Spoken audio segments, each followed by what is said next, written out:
Hi, so it's Victor Houston again here with my peppers. I'm gonna try to go ahead and give you a weekly update. Which really it's been 8 days since I planted these peppers, but since I posted my video on Sunday, I'll say it's a weekly update. So as long as I can try to get this one in before midnight, it's about almost 11 o'clock right now. So hopefully I can get this up before midnight, and I'll have uh, 1 week worth of weekly updates, and I'll try to stay on track from there. So I have had some progress, which is actually surprising. If you look, you probably can't, read what I wrote there, but I did write down every day. So I planted these seeds on the 19th. I had pretty much almost a week go by with no progress, and then I did have the sweet pepper hybrid sprouted on the 25th. Sweet pepper hybrid, the Moruga scorpion, and if you see there, I don't know if you, like I said, I don't know if you can read it, but I've got the numbers that they are, so I kind of have like a numbering system going on for which one. So I have them in there by, to me, rows, and I mark which one sprouted and what time, and then on the 26th is sweet pepper hybrid. The second one sprouted, and then on the 27th, which is today, um, I had my one of my Butch Teas, the number three sprouted, the Santa Fe 2 and 1 sprouted, and the Sweet Hybrid number three sprouted. So all my Sweet Hybrids are sprouted. I'll show them to you here, and a couple of my other ones. I only count them as sprouted once the seeds actually come out of the ground. With this particular mat that I have, with this particular setup that I have, you can actually see the seeds once they start, coming out. So I can see a little bit of green on the other ones, and I'll go through them here as I'm doing it. I'll tell you which ones. But like I said, I got this pretty easy light system. You just pull on this chain right here, and that'll raise the whole light up. And then you just turn this, and that will, you pull that little knob. If I can, yeah, you pull this little knob down, and then the whole thing will raise up, and that's how you raise the light up, and it'll hold it there for you.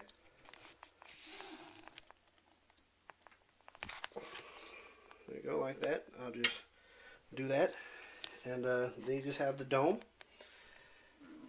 and you slide the dome back. Now this thing will, it'll have a little condensation on it, so that'll come off, and you can just let it drip right down in there. This seed mat is for the heat mat that I have underneath it is actually designed for seeds, so it doesn't matter if that gets a little wet. I mean, you don't want to submerge it all the way, but a little bit of water on it won't really hurt it, and hopefully that'll stay there. But I don't know if you can, how well you can see this, but I do have, that's my, the one on the left is the Butch Tea, the one on the right is the Moruga Scorpion.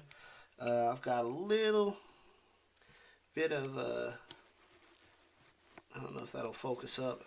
No, it doesn't look like it will. I've got a little bit of Carolina Reaper coming up. I'll put him as sprouted today, probably too, since he is coming out of the ground.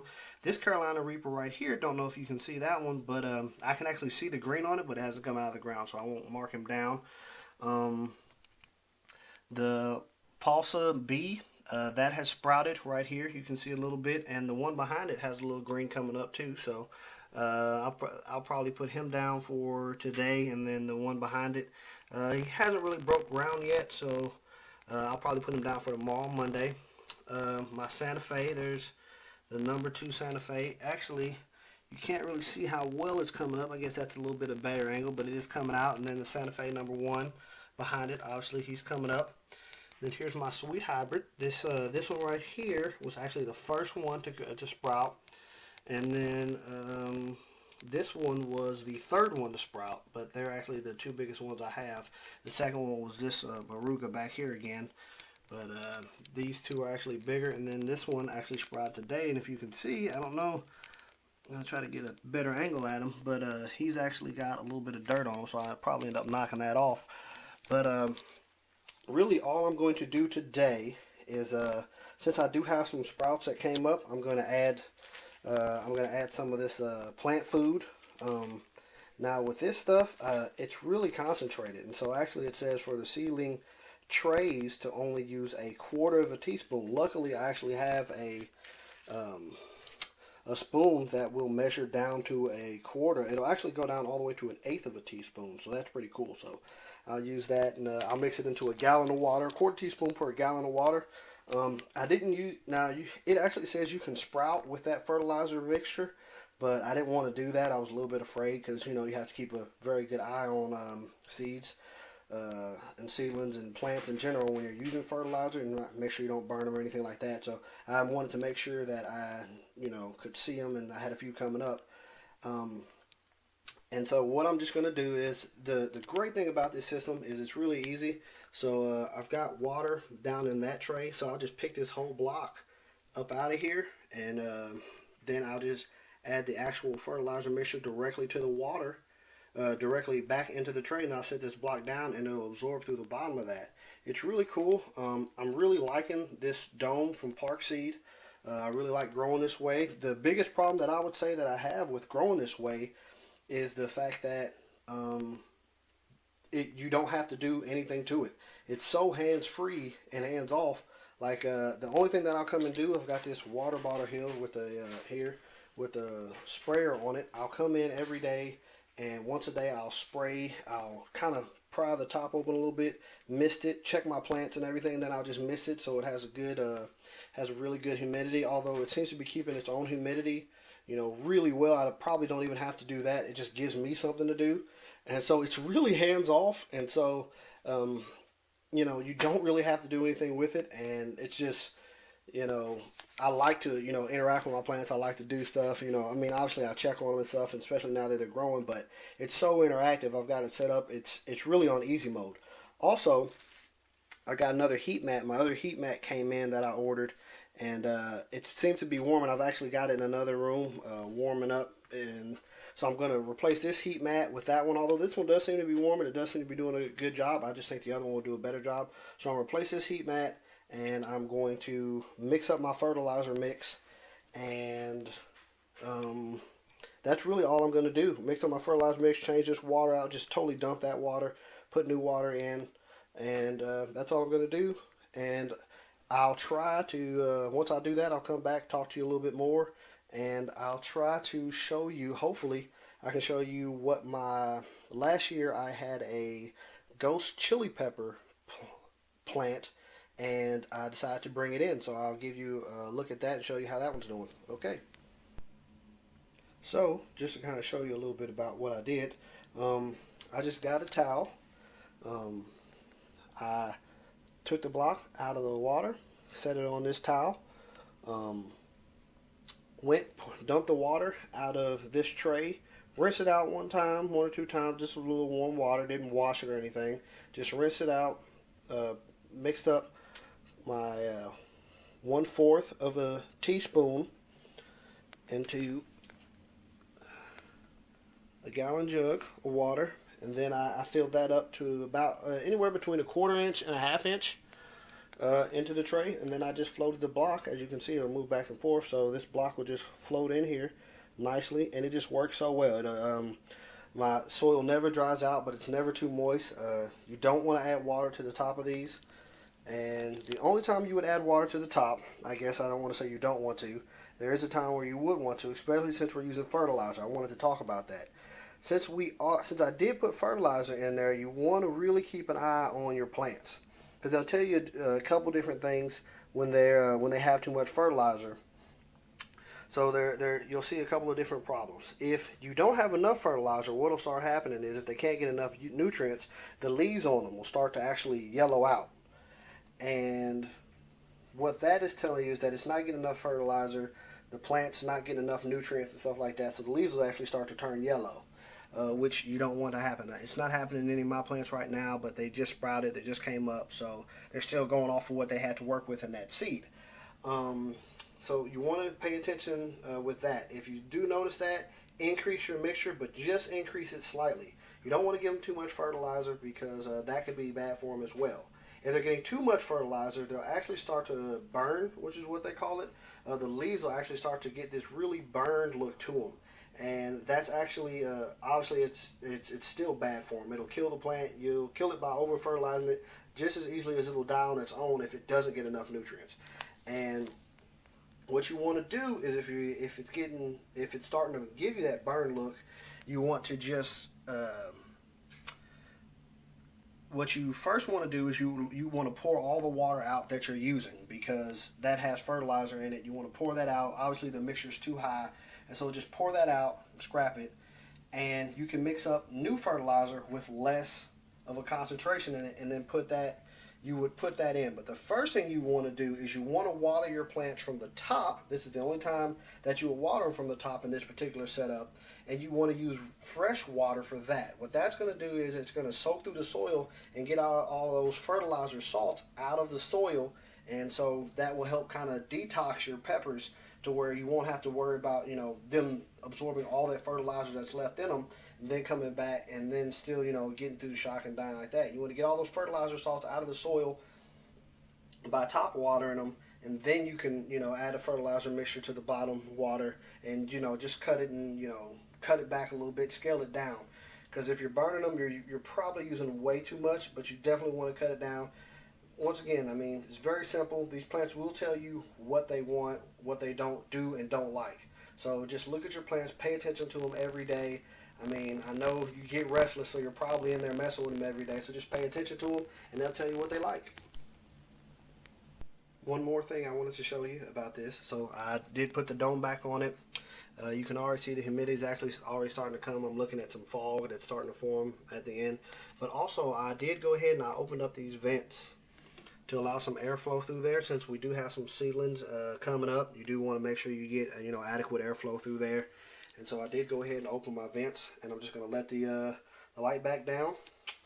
And I'm probably going to take that heat mat that I took off of this one, and my wife, I'll show you briefly, my wife actually decided to plant some sunflowers. I don't know how well you can see that. The lighting's not really good. But it's really weird. These things are just going everywhere, and they're going crazy. And we probably planted them too soon. That's what everybody's telling us, because apparently these things are going to get huge root balls. So we're probably going to end up having to pick up some larger pots for them here really soon, because they're actually starting to dry out. She needs to water them. But and she didn't plant them deep enough, so some of the roots are starting to show. But I think the reason why they're going crazy and going everywhere like that is just because they're not deep enough, so they don't really have as much support as they would probably like. Also, she's got a few tomatoes going on over here too. They look kind of they look weak compared to the sunflowers, but they actually look really good. I mean, as far as tomatoes go, I'll probably try to take the heat mat and put it on these and get that done. But I will show you my ghost pepper plant.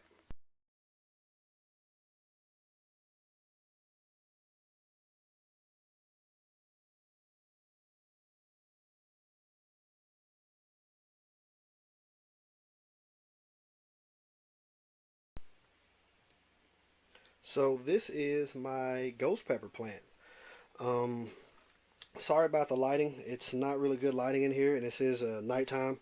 So I wasn't gonna do it, shoot a video of it. And then I was like, well, I did say I was gonna do it multiple times throughout the video, so I'll probably end up shooting another one just to show it to you in a little bit better lighting. But yeah, so this plant actually I started growing it from seed last season, and I got some really good peppers off of it, and I decided I had about, let's see, I want to say I probably had about 25 to 30 plants last year, which is, I cut it down to 18 this year for space reasons. They were growing really too close together. But I found the best one, and I pulled him out of the garden, and I actually put him in this pot down here and put some soil in the pot, and started watering him, and he grew. He actually had some more, he had a few more pods on them, but they were still green, and so I was trying to hopefully get those to ripen up, and I was like, well, maybe I can bring him in the house and see how he does. And I did get 3 or 4 of those pots to ripen up, but as far as overall, I didn't get them all to ripen up. The rest of them just kind of died, and I picked them off. But the plant itself actually took really well to come in the house. As far as I mean, I've got a lot of, I don't know how well you can see that. Like I said, I'll shoot this again if it's terrible. But it's got really good new growth on it. I mean, this thing was just all torn to pieces. I mean, I had let it. I had said I was going to do it, and then I didn't, and I procrastinated so much that I just the frost hit it. I mean, it got hit by 2 or even 3 frosts, and I mean all the leaves had fallen off. I mean, it was nothing. It was just sticks coming out of the ground. But I was like, still green, and so I was like, maybe I can get something to come of it.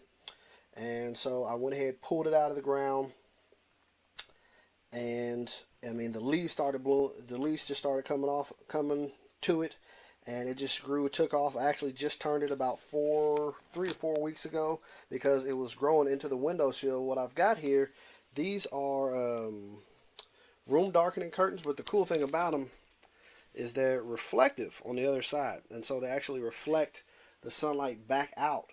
And so what I do is I'll take these room darkening curtains and put them around this plant, and it reflects the light all around, all the sunlight all the way back around it. And so, but still what was happening is obviously the plant itself was trying to get to the sunlight, so it started growing towards the window. So in order to kind of even it out so it would get a nice shape to it, I turned it around and then put it around. Well, what's happened is the leaves decided to try to grow back around the plant, so it kind of balled it, tangled it up. But I'm really hoping. I've never overwintered a pepper plant, and I haven't been able to talk to anybody who's actually brought one back in the house. And so what I'm hoping is that next year I'll be able to set this back outside and get some really beautiful pods on it. Tell me what you think, whether you think that'll work or not, or if I'm just wasting my time. But that will conclude this video. As they say, rate, comment, subscribe. I'd love to hear from more people. I got a couple comments on my last 2 videos, or one video that I had to break into 2 parts. But I like to get, hear some stuff from people and figure out what they think of what I got going on, what I could do better. And I guess I'll hear from you. Thank you. Talk to you later.